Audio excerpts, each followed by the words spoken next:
जैसा कि आप देख रहे हैं, आज का हमारा टॉपिक है डिलिमिटेशन। और इसके पहले कि हम टॉपिक पर आगे बढ़ें, मैं चाहूँगा कि आप हमारे YouTube चैनल को सब्सक्राइब कीजिए और कमेंट सेक्शन में जाकर अपने सजेशंस भी हमें देते रहिए। अगर आप चाहते हैं कि आपके पसंदीदा टॉपिक पर हम अपना अगला लेक्चर लें, तो आप कमेंट सेक्शन में भी जाके कमेंट कर सकते हैं, हमारे मेल आईडी पर मेल कर सकते हैं और व्हाट्सएप नंबर पर व्हाट्सएप कर सकते हैं। हमारा नंबर है 9810225789। फिर हम इस टॉपिक को लेकर आगे बढ़ते हैं। डिलिमिटेशन का जो टॉपिक है, वो जो भी करंट अफेयर्स की तैयारी कर रहा है उसके लिए ये ऐसा नहीं कह सकते कि अनटच टॉपिक है, अनछुआ टॉपिक है। आजकल अखबार, जिस भी अखबार को आप फॉलो करते हैं, इससे रिलेटेड आपको हेडलाइन जरूर मिल जाएगी। सॉदर्न स्टेट्स का क्या पॉइंट ऑफ व्यू है इसके ऊपर, और किस ढंग से जो तमिलनाडु, आंध्र प्रदेश या कर्नाटका या केरल, जो सॉदर्न इंडिया के स्टेट्स हैं, इस पर अपनी एक ज्वाइंट स्टैंड डेवलप करने की कोशिश कर रहे हैं बियॉन्ड द पॉलिटिकल लाइन। और इसके ऊपर जो यूनियन गवर्नमेंट है, जिसको सेंट्रल गवर्नमेंट भी कहते हैं, उसके ऊपर किस तरह से वो अपनी बात प्राइम मिनिस्टर तक रीच करना चाहते हैं और अपनी बात रखना चाहते हैं। तो ओवरऑल एक यूपीएससी के लिए ये टॉपिक क्या है और इस टॉपिक के ऊपर किस ढंग से सवाल पूछे जा सकते हैं, इसको लेकर हमने थोड़ा बहुत ये रिसर्च किया और कंटेंट डेवलप किया है। तो जो सवाल पूछा जा सकता है, उसमें एक सवाल हमने लिया है जो इसके ज़्यादातर हिस्से को छूने की कोशिश करता है। वो सवाल है, discuss the significance of the delimitation exercise in India, how does it impact federalism, representation and electoral democracy, critically analyze the challenges associated with delimitation, especially in the context of regional disparities and demographic shifts। तो ये जो questions है, इसमें जिस topic को लिया गया, मुझे ऐसा लगता है कि इसको एक बार हम समझने की कोशिश करते हैं। पहला सिग्निफिकेंस पूछ रहा है कि ये जो डिलिमिटेशन है, इसका सिग्निफिकेंस क्या है। दूसरा कह रहा है impact federalism, representation and electoral democracy. तीसरी, critically analyse the challenges associated with the delimitation, इसका चैलेंज क्या है,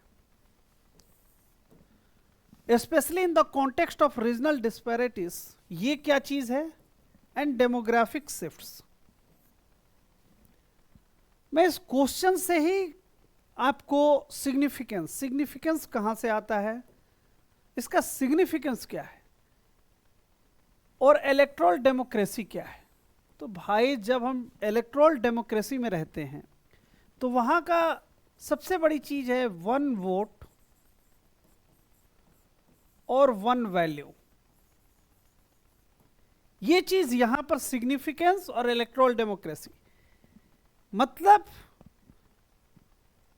इसको हम नीचे एलोबरेट करेंगे, लेकिन हम क्वेश्चन में ही समझते हैं कि क्वेश्चंस में क्या क्या चीज को अपने अंदर लेकर क्वेश्चन पूछा जा रहा है। तो एक वन वैल्यू वन वोट, इसका मतलब यह है कि ऐसा नहीं हो सकता कि अगर एक member of parliament Uttar Pradesh का है, तो एक एमपी 15 लाख वोटर के पीछे बने या 15 लाख की पॉपुलेशन के पीछे बने, और तमिलनाडु के अंदर 8 लाख वोटर के पीछे एक मेंबर ऑफ पार्लियामेंट हो। यानी इससे क्या है, वन वैल्यू वन वोट, वो चीज का रिप्रेजेंटेशन जो है वो यूनिफाइड होना चाहिए। सिग्निफिकेंस क्यों है, उसको भी हम लेटर ऑन डिस्कस करेंगे। एक बड़े समझते हैं कि फिर अंदर की स्लाइड्स में इन्हीं सब चीजों को डिस्कस करना है। इसके अलावा क्या है, चैलेंजेस क्या है इन the context of regional disparities. Regional disparities क्या है, अगर 70 के दशक में आप मानते हो, तो तमिलनाडु और बिहार दोनों की पॉपुलेशन बराबर थी। 50 साल, लगभग 50 साल बाद यहां 100% का ग्रोथ है, यहां 125% का ग्रोथ है। तो निश्चित तौर पर, अगर जैसा कि हम जानते हैं कि जो कॉन्स्टिट्यूशन है वो बोलता है कि हर एक सेंसस के बाद हमें जो है डिलिमिटेशन की एक्सरसाइज करनी है। तो अगर आज में जो 2021 में ड्यू टू कोविड 2021 में सेंसस होने वाला था, लेकिन वो किन्हीं वजहों से क्या आप सब जानते हैं, कोविड जैसी पैंडेमिक की वजह से शिफ्ट कर दिया गया। और कॉन्स्टिट्यूशन जो कि हमें किन आर्टिकल, तो वो जो दो आर्टिकल हैं 82 और 270, उसके थ्रू एम्पावरमेंट देता है कि जो टेरिटोरियल बाउंड्रीज है रिप्रेजेंटेशन की, उसको हम डिलिमिटेशन कमीशन या बाउंड्री कमीशन के द्वारा फिक्स कर सकते हैं। उसको हमने टाला। कब से टाला? हमने 1976 में टाला, 42nd अमेंडमेंट के बाद से, और 2002 में टाला। तो इन दो के बाद से अब ये ड्यू है। कब से ड्यू है? 2026 के बाद से जो भी फर्स्ट सेंसस होगा उसके आधार पर डिलिमिटेशन होना है। तो अब इसमें क्या चैलेंज है कि तमिलनाडु जैसे स्टेट जिन्होंने 1976 में क्यों डिलिमिटेशन को अगले 25 सालों के लिए टाला गया, 26 सालों के लिए टाला गया, या इतने दिनों के लिए टाला गया? क्यों टाला गया?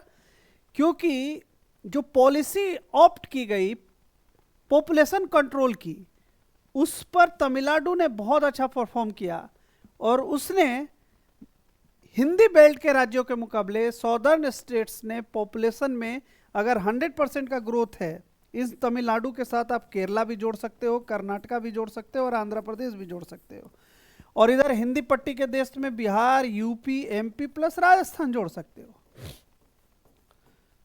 तो ये जो पॉपुलेशन कंट्रोल जिसकी वजह से डिलिमिटेशन की एक्सरसाइज इतने दिनों से बंद पड़ी हुई है, वहां पर सॉदर्न स्टेट ने बहुत अच्छा करके दिखाया है। लेकिन जिस प्रिंसिपल पर पुराने ढंग से डिलिमिटेशन हुआ है और डिलिमिटेशन कमीशन ने रिप्रेजेंटेशन की बाउंड्रीज को डिफाइन किया, अगर वो पुराने तौर पर भी किया गया, तो यह स्पष्ट तौर पर दिखता है कि southern states are going to lose in a massive manner. क्या लूज करेंगे? तो वो मेंबर ऑफ पार्लियामेंट्स की सीट्स को लूज करेंगे, जिसकी वजह से आप बोल सकते हो कि उनका जो पॉलिटिकल से है पार्लियामेंट के अंदर में कम होने का डर है। तो ये जो है रीजनल डिस्पैरिटीज एंड डेमोग्राफीज, हमने ये भी डिस्कस कर लिया। तो अब हमें ये सारी चीजें समझ में आ गई। ये हम अभी तक हमने सिर्फ क्वेश्चंस डील किया है, आंसर की तरफ तो अब हम जा रहे हैं। तब सबसे पहले तो इसकी डिफिनीशंस को समझने की जरूरत है कि इतनी चर्चा हो रही है डिलिमिटेशन का डेफिनेशन क्या होता है। तो हमने यहाँ कुछ नहीं किया है, हमने इलेक्शन कमीशन की वेबसाइट के माध्यम से इसको डिफाइन करने की कोशिश की है। तो आप देखो क्या है, delimitation literally means the act और process of fixing limits or boundaries of the territorial constituencies in a country or a province having a legislative body. This is the definition. ये जो मैंने आपको बता दिया कि ये कुछ भी नहीं है, फिक्सिंग ऑफ द बाउंड्रीज है। अब ये क्या है? फिक्सिंग ऑफ द बाउंड्रीज है, लेकिन किस चीज को? आप एक चीज हमेशा समझ लो कि ये सारी चीजें जो भी एक्सरसाइज हो रही है, आगे हम देखेंगे कि कॉन्स्टिट्यूशन के किस आर्टिकल के नीचे ये सारी एक्सरसाइज हो रही हैं। लेकिन फिक्सिंग ऑफ बाउंड्रीज, ये किस चीज को फिक्स करना है? 1 वोट और 1 वैल्यू, सारी चीजें इसी के इर्द गिर्द हो रही हैं। तो ये डेफिनेशन है। The job of delimitation is assigned to a high power body. ये तो आपको बता दिया, डिलिमिटेशन कमीशन करती है, बाउंड्री कमीशन करती है, और ये जो करती है इसको चैलेंज नहीं किया जा सकता किसी भी कोर्ट में। और प्रेसिडेंट अगर इसको प्रेसिडेंट के साइन के बाद से ये कानून का रूप ले रही, फोर्सफुली कानून है, मतलब इसमें कुछ भी नहीं है। डिलिमिटेशन कमीशन ने अपने जो भी निर्णय ले लिए, उस निर्णय को प्रेसिडेंट का साइन हो गया, उसके बाद से it can not be challenge in court. इसको कोर्ट में चैलेंज नहीं किया जा सकता है। नीचे पुरानी हिस्ट्री बताई गई है कि 72 तक किया गया, फिर उसके बाद से these orders come into force on a date to be specified by the President of India this behalf, और इसके बाद से वो कानून का स्वरूप ले सकता है, वो कॉन्स्टिट्यूएंसी चेंज हो जाएगी। आगे अब क्या है, इसकी डिफिनीशन से तो आप समझ गए कि इसका काम क्या है।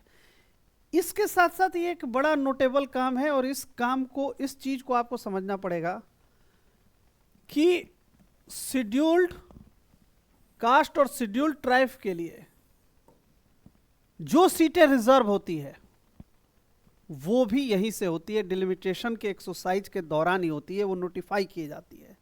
और क्या है, आर्टिकल 82 और 170 of the Constitution provide the number of the seat in the Lok Sabha and the State Legislative Assembly as well as its division into territorial constituencies shall be readjusted after each census।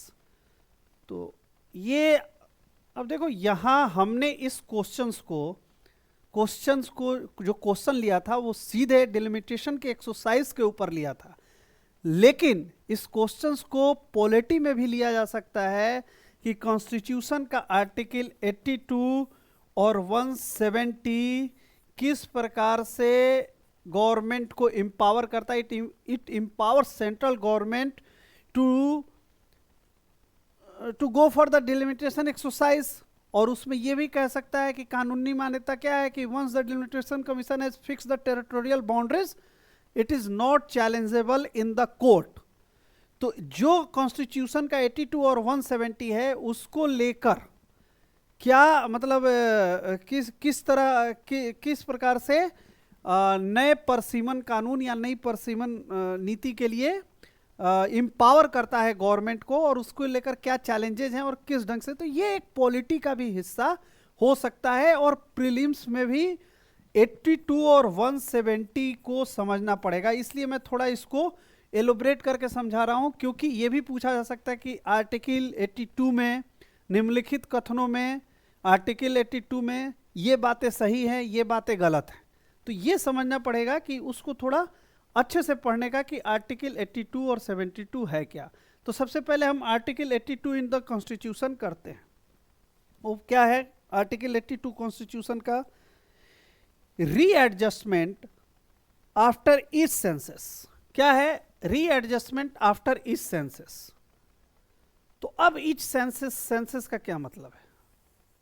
हमारा कब होने वाला था? 2021 में होने वाला था। ये सेंसस 2021 में होने वाला था, और डिलिमिटेशन कब से पेंडिंग था? 2026 के बाद ये होने वाला था।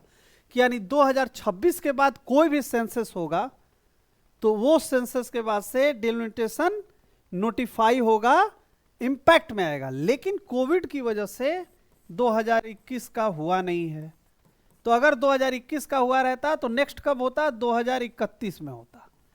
तो 31 में होता तो ये 2026 में जो डिलिमिटेशन की जो कॉन्स्टिट्यूशनल अमेंडमेंट जिसके द्वारा इसको रोका गया है उसकी मियाद 2026 में जो पूरी हो रही है, तो उसका नोटिफिकेशन 2031-32 के बाद होता। तो वो 32-35 में ये एक्सरसाइज चालू होती डिलिमिटेशन की। लेकिन चूंकि सेंसस 2021 में कोविड की वजह से आगे कर दिया गया है, तो इस बात की संभावना है, संभावना क्या है इस बात की पूरी मतलब 100% दिस सेंसस का डेटा जो है will be notified after 2026। It means 2029 के इलेक्शंस के पहले डिमिलिटेशन की एक्सरसाइज पूरी हो सकती है, and it can lead to या तो नंबर ऑफ सीट्स लोकसभा में बढ़ जाएंगे, या अगर नंबर ऑफ सीट्स नहीं बढ़ेंगे तो जो फिक्स नंबर ऑफ सीट्स है वो मैं दिखाऊंगा आपको कि क्या क्या ऑप्शन हो सकता है, उसमें स्टेट का रिप्रेजेंटेशन है वो बढ़ घट सकता है। ठीक है, तो ये चीज हमने यहां तक बता दी आपको। अब थोड़ा सा इसको समझते हैं।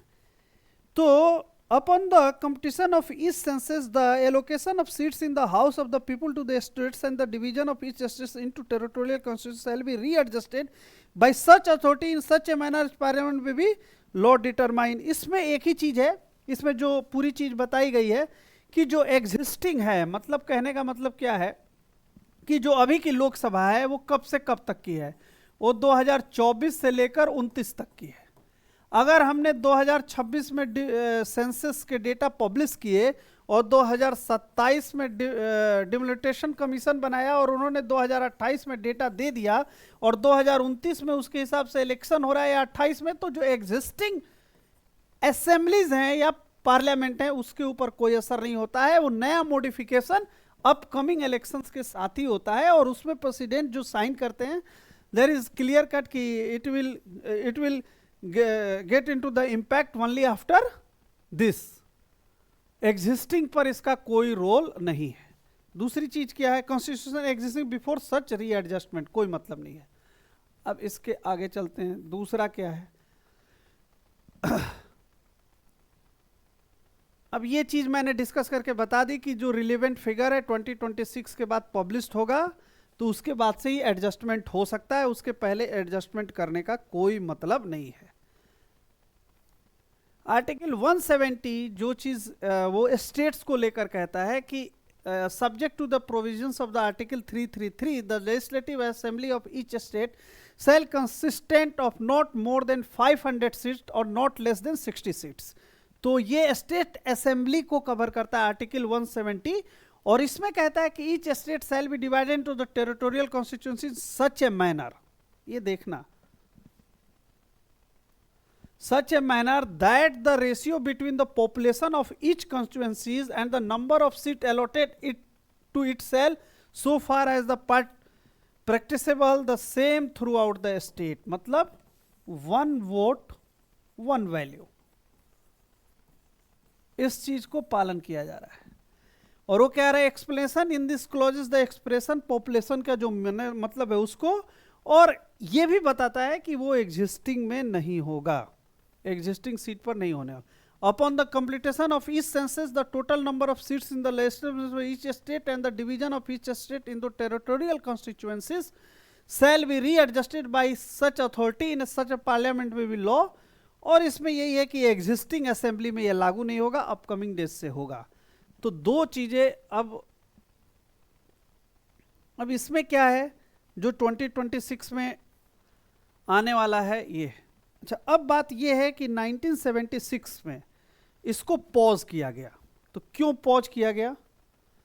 तो इसके लिए दो कॉन्स्टिट्यूशनल अमेंडमेंट एक्ट है। एक तो सब लोग जानते हैं, एक तो 42nd है और दूसरा जो हम पढ़ रहे हैं 84th। अब 42nd के थ्रू क्या किया गया, इसको 26 ईयर पॉज किया गया। क्यों पॉज किया गया? As a measure to boost family planning norms, since the first census to be taken after the year 2000 has already begun, the constitutional embargo on undertaking fresh delimitation will be lapsed as soon as the figures of this census are published। ठीक है, there have been constant demands both from both for and against, जो इसको चाहते थे और against में दोनों तरफ से क्या मांग थी?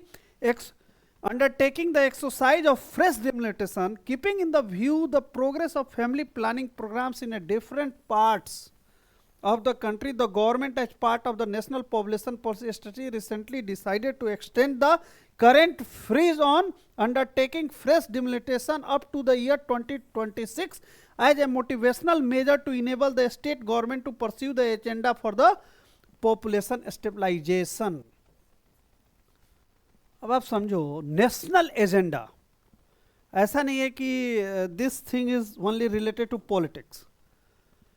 2002 में अरुण जेटली थे उस समय, और नेशनल एजेंडा किस चीज का? पॉपुलेशन प्रोग्राम को देखते हुए जो उसके अगेंस्ट में थे और जो उसके फॉर में थे, दोनों से बातचीत करने के बाद government had decided to give a pause to delimitation exercise in 2002। कब तक? Till 2026। And what this amendment said कि आफ्टर 2026 द फर्स्ट सेंसस, जो भी सेंसस होगा, तो क्या है 2026 के बाद शेड्यूल क्या था? शेड्यूल के हिसाब से होता तो 2031 में होता, लेकिन ड्यू टू कोविड ये पॉज हो गया। तो क्या अब है कि 2021 का जो सेंसस है वो 2026 तक किया जाएगा और 2026 तक नोटिफाई हो जाएगा। तो अगर नोटिफाई हो जाएगा तो as per 84th amendment act government has to go for delimitation, और फिर वो डिमिलिटेशन कमीशन बनेगा और जाएगा। तो जो कॉन्स्टिट्यूशनल बाउंड्रीज है, कॉन्स्टिट्यूशनल अमेंडमेंट 84 है, वो गवर्नमेंट को सिर्फ 2026 तक की मोहलत देता है कि आप तभी तक इस एक्सरसाइज को पॉज कर सकते हैं। ठीक है, अब क्या है कि गवर्नमेंट सेंसस के लिए जाएगी, जो कि शेड्यूल्ड कोविड की वजह से शेड्यूल्ड ईयर में नहीं जा पाई, and there is a huge possibility कि the data will get published around 2026। It means 2029 election जो है वो डिमिलिटेशन के होने के बाद होगा। अब इस चीज को लेकर 84th अमेंडमेंट भी आपने समझ लिया। अब की पॉइंट्स क्या है? की पॉइंट्स ये है कि इंडिया में 4 बार डिमिलिटेशन की एक्सरसाइज हुई है। पहली बार जो हुई वो तो सबको पता है 1952 में, उस समय 494 थे, फिर 522 और फिर 543। लेकिन ये क्या था, 7.3 लाख पर एक एमपी होता था। दूसरी बार में क्या हुआ, 8.4 पर हुआ, और अभी जो एग्जिस्टिंग है वो 10.01 है, 10.1 lakh per, sorry, per seat respectively. Average population of 10.1 lakh per seat respectively. अब क्या है, this number will be readjusted based on the first census after 2026। तो वो हमने आपको बता दिया, boundaries of territorial constituency are readjusted and seats for SC and ST were determined as per the 2001 census and will again be carried out after 2026। यानी जो SC और ST के लिए सुरक्षित सीटें हैं वो फिर रिकाउंट होंगी। इशूज क्या है? इशूज तो मैंने बता दिया क्या है। इशूज सीधा है कि द इंटायर प्रोग्राम, सेंसस आते रहे लेकिन but the entire delimitation programme is paused to carry out the national agenda of population control, or southern states especially Tamil Nadu, Andhra Pradesh, Karnataka and Kerala has done far better with respect to the Hindi belt states like Uttar Pradesh, Bihar, Rajasthan and Madhya Pradesh। तो ये है कि अब उस exercise जिसको हमने family planning programme और population control, largely population control programme को देखकर पॉज किया हुआ था, जब वो पॉज है वो कॉन्स्टिट्यूशनल पॉज है, क्योंकि 2002 में 2026 तक इसको पॉज कर दिया गया। तो जब 2026 में ये पॉज हट रहा है तो क्या दिक्कत हो रही है? दिक्कत ये हो रही है कि सेंसस डेटा पब्लिश्ड हो रहा है, इसका मतलब है डिमिलिटेशन होगा, और 2029 में जो शेड्यूल्ड लोकसभा इलेक्शन है वो नए फॉर्म में होंगे। तो नए फॉर्म में होंगे तो क्या होगा, ये देखो, ये एक पिक्चर है, सारा डिबेट इसीलिए। अगर नए फॉर्म में हो रहे हैं तो क्या चीज निकल के आ रही है कि जो नंबर ऑफ सीट्स है, जैसे यूपी है तो यूपी का 80 है तो वो 143 होगी, नेट गेन 63 है। और आप बिहार को देखो और तमिलनाडु का एक एग्जाम्पल दिया, जो 1970 में दोनों के पॉपुलेशन एक जैसे थे। तो वहां क्या हुआ, बिहार को कितनी सीटों का गेन हुआ, 39, और तमिलनाडु को कितनी सीटों का गेन हुआ, 10। अलग आंध्रा और तेलंगाना को आप देखोगे तो 12 सीट का गेन हो रहा है, लेकिन राजस्थान को कितने सीटों का गेन हो रहा है, 25 को। एमपी को 23 का हो रहा है, लेकिन कर्नाटका को कितने का हो रहा है, 13 का। और पंजाब जैसे स्टेट्स जो बहुत छोटे स्टेट, उनको भी 5 सीट का ज्ञान हो रहा है with respect to the other. अब हम क्या करें कि हम लोकसभा की नंबर ऑफ सीट्स को नहीं बढ़ा रहे हैं। हमने बोल दिया कि ठीक है, we are not going to increase the number of seats in Lok Sabha. तो फिर दूसरा क्या है कि जो एग्जिस्टिंग रिप्रेजेंटेशन है उसके अंदर ही उस चीज को खपाना बढ़ाना। तो उसमें क्या होगा, यूपी की 80 से 91 सीट हो जाएगी, बिहार की 40 से 50 हो जाएगी, और केरला को 8 सीटों का घाटा हो जाएगा, तमिलनाडु को 8 सीटों का घाटा हो जाएगा, आंध्रा और तेलंगाना को 8 सीटों का घाटा हो जाएगा। यानी ओवरऑल क्या होगा, ओवरऑल ये होगा कि सॉदर्न रिप्रेजेंटेशन जो है वो घट जाएगा।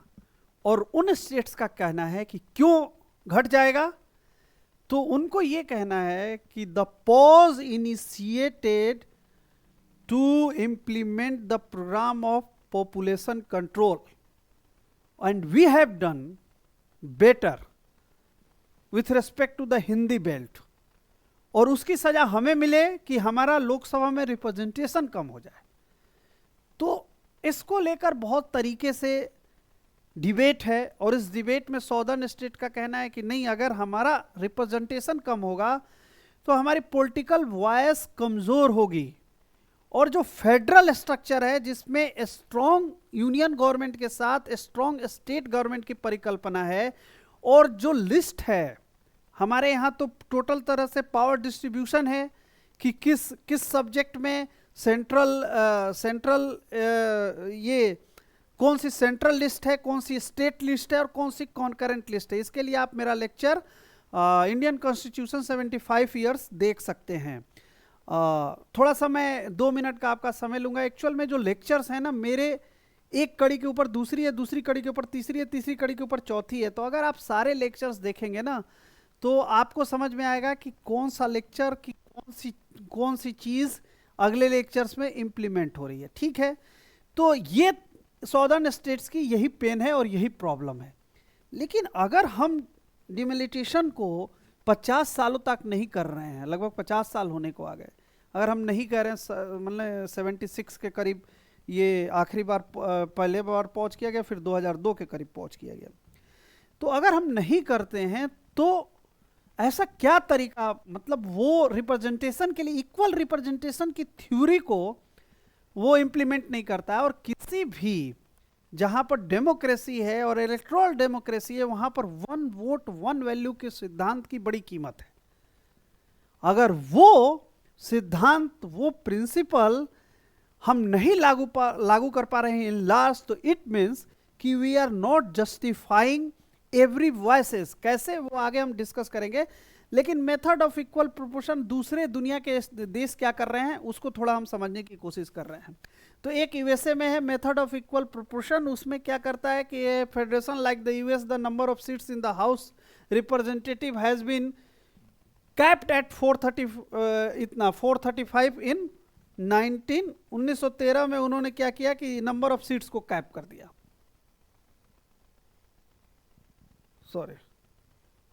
सॉरी हम यूरोपीय यूनियन के थे, हाँ। तो उन्होंने क्या किया, नंबर ऑफ सीट्स को कैप कर दिया। उन्होंने क्या कर दिया कि 435 ही होगा और 96। अब 1913 में जब कैप किया तो 9.4 करोड़ यूएस की पॉपुलेशन थी। आज कितनी पॉपुलेशन हो गई है? आज ये पॉपुलेशन बढ़ के लगभग 33 करोड़ के करीब हो गई है। लेकिन फिर भी क्या है, the seats among the states are redistributed after every census through the method of the equal proportion, और इस the method after implementing the method of the equal proportion क्या हुआ, this does not result any significant gain or loss of any other states. For example, based on the census of 2020 has resulted in no change in the number of seats for 37 states. Texas gained 2 seats and other states gained 1 seat each, and 7 states lost 1 seat each. तो ये कोई बहुत बड़ा नहीं है। लेकिन अब बात ये है कि जब हम विथ रिस्पेक्ट टू इंडिया इस चीज को देखते हैं तो इंडिया की जो कम्युनिटीज का रिप्रेजेंटेशन है in electoral form, SC, ST, linguistic basis पर, रिलीजियस बेसिस पर, कम्युनिटी की बेसिस पर, कास्ट के बेसिस पर, तो वो रिप्रेजेंटेशन इस मेथड से अगर हम सीटों को कैप कर दे रहे हैं तो कहीं ना कहीं वो इंपैक्ट होता हुआ दिखता है।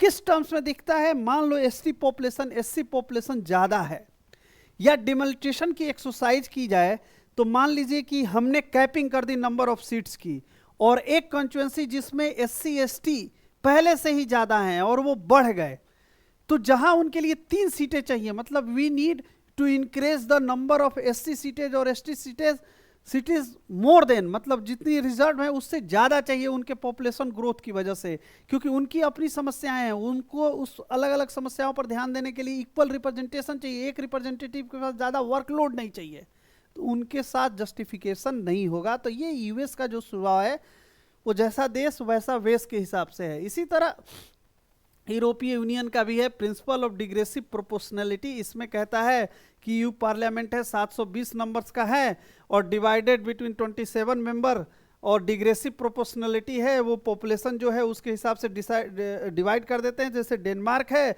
विथ ए पॉपुलेशन है 60 लाख 15 सीटें हैं, और जर्मनी है उसको 96 सीटें हैं। लेकिन उसमें वो क्या कहते हैं कि एवरेज पॉपुलेशन ऑफ 4 लाख पर मेंबर एज अगेंस्ट जर्मनी। तो उन्होंने फिक्स कर रखा है कि डिग्रेसिव प्रोपोर्शनलिटी को हम यूज करेंगे इस थ्योरी पर कि किसी को बहुत ज्यादा लार्जली गेन ना हो और बहुत ज्यादा लार्जली हानि ना हो। अब मेन मूल में देखो, जो इलेक्टोरल डेमोक्रेसी है उसमें कुछ इलेक्शंस के पहले उस समय के जो एग्जिस्टिंग चीफ जस्टिस है डीवाई चंद्रचूड़, उनका इलेक्शन कमीशन ने वीडियो अपलोड किया है, वो देखिएगा 2-3 मिनट का वीडियो। उस वीडियो में वो बोलते हैं 1 पर्सन 1 वोट 1 वैल्यू। तो सीधी सी बात है कि अभी जो प्रोपोर्शन है उसमें क्या दिखाई दे रहा है। For example in UP 1 MP an average represent 2.53 million people, where in Tamil Nadu represents 1.84 million, यानी 2.25 लाख के करीब कर रहा है, तो ये 18 लाख के करीब करता है। यही लगभग 7-8 लाख का अंतर हो गया।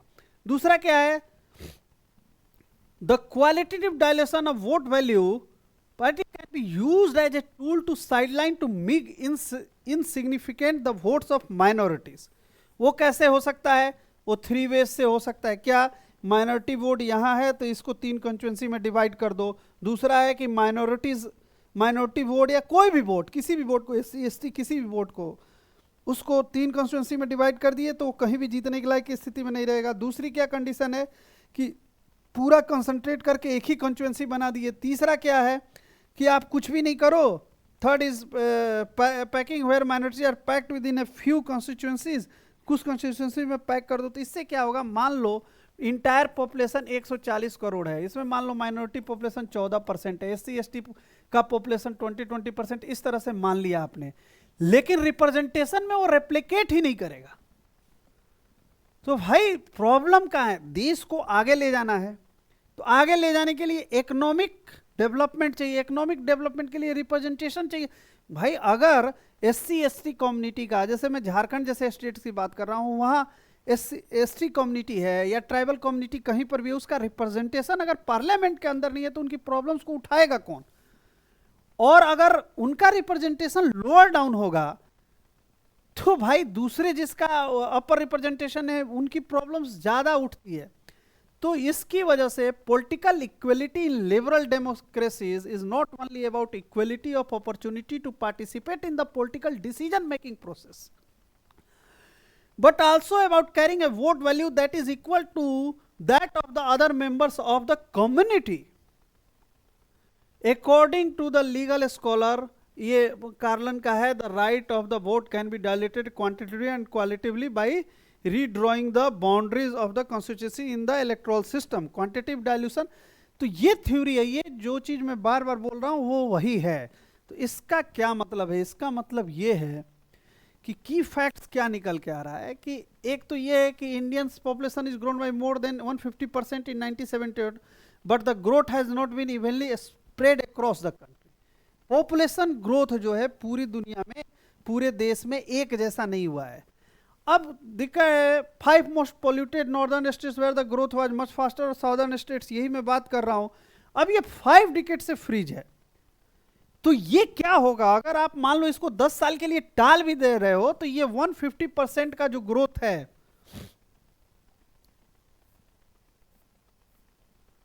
सॉरी,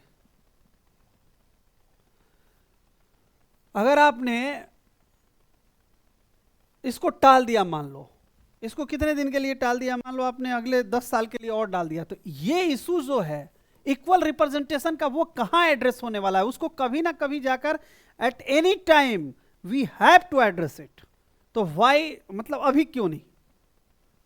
तो इसमें जब हम डिमिलिटेशन के लिए जाएंगे तो सबसे पहली जो चीज है वो चीज ये है कि इक्वल रिप्रेजेंटेशन के लिए now it becomes necessity to go for delimitation after the 2026 में जो सेंसस आ रहा है, उस सेंसस के बाद, पहली चीज। दूसरी चीज है कि सदर्न स्टेट्स की जो चिंता है, उस चिंता को केवल पॉपुलेशन के लिहाज से डिमिलिटेशन होता नहीं है। इसमें अभी जो फाइनेंस मिनिस्टर है उन्होंने बोला कि अगर सिर्फ पॉपुलेशन के हिसाब से होता तो लद्दाख का अपना रिप्रेजेंटेटिव नहीं होता। तो गवर्नमेंट को 360 डिग्री एनालाइज करना पड़ेगा, लेकिन इसमें यह समझना पड़ेगा कि the power is not lying with government, it is lying with Delimitation Commission, and this commission is so powerful कि इसका जो डिसीजन है that can not be challenge even in the court. तो जो वो कमीशन बनेगा जिसमें रिप्रेजेंटेटिव होंगे, they have to think 360 degree, मतलब एवरी एस्पेक्ट। वो एस्पेक्ट क्या हो सकता है? इक्वल रिप्रेजेंटेशन का एस्पेक्ट हो सकता है। वो एस्पेक्ट क्या हो सकता है कि सॉदर्न स्टेट ने उस प्रोग्राम में नॉर्दर्न स्टेट्स के मुकाबले ज़्यादा बेहतर परफॉर्म किया है, जिसकी वजह से लगभग 50 साल से ये डिमिलिटेशन की एक्टिविटीज़ वो नेशनल प्रोग्राम को बढ़ाने के लिए पोस्टपोन्ड थी। तो कहने का मतलब है कि एवरी पॉइंट्स भाई आखिरकार the key fact is that कि why nation pause the delimitation exercise. The only thing is that because our national agenda, देश के लिए सबसे बड़ा एजेंडा था पॉपुलेशन कंट्रोल। तो जब हम पॉपुलेशन कंट्रोल करेंगे तो हमने उस एजेंडे के लिए पर इतने दिनों से इस एक्सरसाइज को रोक कर रखा है। लेकिन इतने दिन रोकने के बाद से क्या हुआ? It is something like that कि हम अब उस मुकाम पर आ गए कि we can not pause it for another 25 year or another 26 year because it is impacting very badly one vote one value के फिगर को या इक्वल रिप्रेजेंटेशन को। सो हमें यह समझना है कि delimitation commission has a huge task. तो उसमें क्या है कि सॉदर्न स्टेट्स की फीलिंग भी हर्ट ना हो, नॉर्दर्न स्टेट्स ने जो गेन करना है उसको कैसे कंपनसेट करना है, दूसरा SC ST का जो रिप्रेजेंटेशन है वो भी उसी परफॉर्मेंस में बना रहे, माइनॉरिटीज का भी रिप्रेजेंटेशन बना रहे, यानी इक्वल रिप्रेजेंटेशन की थ्योरी को हम लेकर आगे जा सकें। Equal representation, avoid over representation या under representation, fair election and one citizen one vote one value की फिलॉसफी को इंप्लीमेंट करना है। और ये not merely the south versus north, it is also about the equal representation, fixing of new boundaries open the doors for this representative and southerns have done better with respect knowledge, justice must be done for them by delimitation commission, it's a long pending exercise needs to be done. ये है, this is the reason why it is important. तो इसमें पहली चीज है कि ये कितने वर्ड्स में आता है। आप लोगों को पता है कि ये एक्सरसाइज कितने वर्ड्स में आएगी। तो ये यहाँ से हमने जहाँ से चालू किया था क्वेश्चंस, उस क्वेश्चंस के ऊपर हम आ जाते हैं और उसको 2 मिनट में फिर से डिस्कस करके इस चीज को खत्म करते हैं।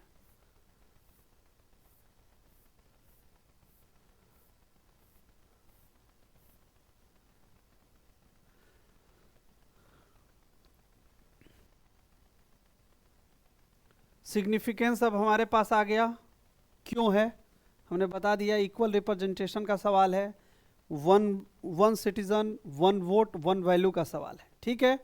दूसरा क्या हुआ? How does impact federalism, federalism को कैसे इम्पैक्ट कर रहा है। तो ये हमने बता दिया कि फेडरलिज्म को वो इम्पैक्ट किस तरह से कर रहा है कि कुछ स्टेट्स जहां रीजनल पावर से स्ट्रांग हैं उन्हें ये लगता है कि सेंटर यूनियन गवर्नमेंट मजबूत हो जाएगी, सेंट्रल गवर्नमेंट, और ये तो उसको कैसे कंपनसेट किया जा सकता है। उनको ये समझना चाहिए कि भैया ये 50 साल तक क्यों पहुंच रहा, क्योंकि नेशनल एजेंडा, भाई उस समय भी तो प्रॉब्लम थी, तो नेशनल एजेंडा के लिए सॉदर्न स्टेट नॉर्दर्न स्टेट सब ने यस बोला।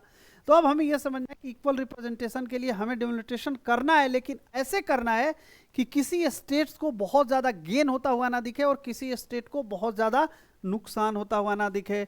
इलेक्ट्रल डेमोक्रेसी का जो मूलभूत सिद्धांत है, one citizen one vote one value, उसको एस्टेब्लिश किया जा सके, कहीं ओवर रिप्रेजेंटेशन ना हो या अंडर रिप्रेजेंटेशन ना हो, और चैलेंजेस जो एसोसिएटेड विथ हैं कि ऐसा ना हो जाए कि नेहरू ने जो लिंग्विस्टिक बेसिस पर और तमाम तरह के स्टेट्स नॉर्थ साउथ इस तरह का पोलराइजेशन, इस तरह की चीज़ें ना हो। और पॉलिटिकली जो पॉलिटिकल कमेंट्री हो रही है कि एक नेशनल पार्टी अगर हिंदी बेल्ट में मौजूद है तो सॉदर्न स्टेट्स में नहीं फैल पा रही है तो इस तरह का एक्सरसाइज, इस तरह की एक्सरसाइज नेशनल इंटीग्रिटी की फीलिंग को डाउनग्रेड करते हैं। हमें यूपीएससी का जो बंदा है या सिविल सर्विस की तैयारी करता है उसको उस तरह की फीलिंग से बाहर ही रहनी चाहिए। इस सब किसी भी चीज़ को ना, don't miss would for the trees, जो मैंने आपको बताया था।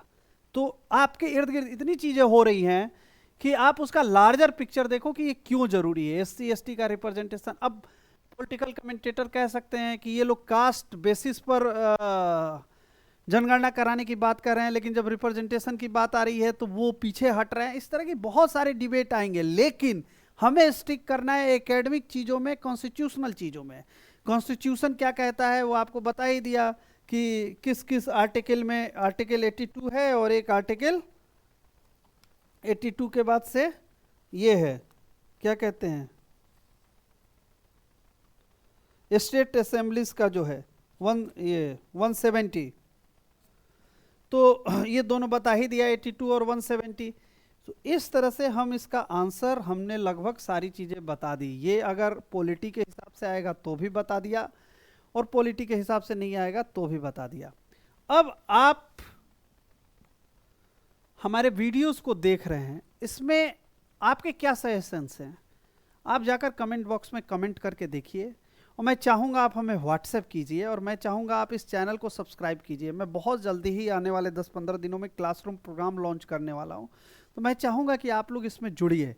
और अगर इसके शेप को, प्रोग्राम कैसा, उसको लेकर कोई डिस्कशन है तो उसमें भी मैं इन्वॉल्व होने के लिए तैयार हूँ। लेकिन मैं अब इस वीडियोस के पहले मैंने एक वीडियो बनाया है कि कभी भी करंट अफेयर्स को डेट वाइज लेकर नहीं चलना चाहिए, तो मैं डेट वाइज लेकर नहीं चलता हूँ। मैं 3-4 दिनों में जो घटनाएं होती हैं उस घटनाओं के ऊपर क्या क्वेश्चंस फ्रेम किए जा सकते हैं, और उस क्वेश्चंस के आधार पर उस टॉपिक के स्टैटिक या डायनेमिक पार्ट को कंबाइन करके आपके सामने लेकर आता हूँ। यहाँ तक कितनी बार तो मैं स्लाइड्स में अपने से रीराइट भी नहीं करता हूँ, जो पेपर्स हैं उसके कंटेंट को या बाहर के आर्टिकल के कंटेंट को, उस कंटेंट को हूबहू लाकर आपके सामने एक भाषा के माध्यम से या एक सिस्टम के माध्यम से रिप्रेजेंट करता हूं, ताकि वो खाका आपके दिमाग में घुस जाए। जब आप क्लासरूम प्रोग्राम ज्वाइन करेंगे तो मैं नोट्स बना के दूंगा, उसकी आप चिंता ना करें। वीडियो देखने के लिए धन्यवाद। उम्मीद है आपको ये वीडियो अच्छा लगा होगा, और आप हमारे चैनल को सब्सक्राइब करके अपने बहुमूल्य सुझाव के माध्यम से हमें बताएं कि हम आगे कैसे इस पूरे रास्ते को अख्तियार करें। मेरे तरफ से कोशिश होगी कि मेरी कोशिश से आपकी तैयारी में थोड़ी बहुत भी मदद हो जाए तो बहुत अच्छी बात है। Thank you. मेरा फ़ोन नंबर एक बार देख लीजिए, फ़ोन नंबर है मेरा 9810225789। You can reach to me over WhatsApp और ओवर कॉल और over mail on this number. Thank you for watching this. Okay, all the best.